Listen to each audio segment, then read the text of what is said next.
Baru-baru ini media sosial dihebohkan dengan kemunculan tiga sosok pria yang disebut sangat mirip dengan personel Warkop DKI yaitu Dono, Kasino dan Indro. Bukan hanya wajahnya saja, bahkan postur tubuh dari ketiga pria ini juga dinilai hampir menyerupai para personel Warkop DKI yang asli.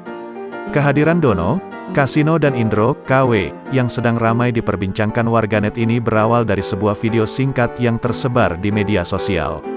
Dalam video yang diiringi oleh musik di platform TikTok tersebut, terlihat ketiga pria itu sedang berjalan membelakangi kamera.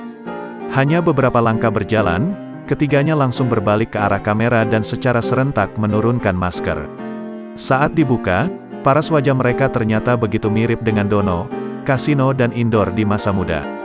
Bukan hanya paras wajahnya saja, penampilan mereka juga dinilai mirip dengan ketiga komedian legendaris tersebut.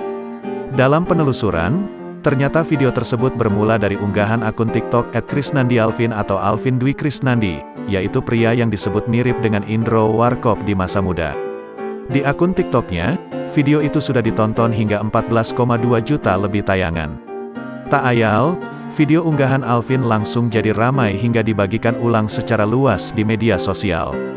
Tak sedikit dari warganet yang mengira bahwa mereka adalah Dono, Kasino, dan Indro yang asli. Karena saking miripnya, netizen sampai menyebut mereka bertiga sebagai The Real Warkop DKI Reborn, dan cocok menjadi pemain film Warkop DKI. Netizen pun berharap, kehadiran tiga pria ini bisa mengembalikan kerinduan terhadap film komedi legendaris tersebut.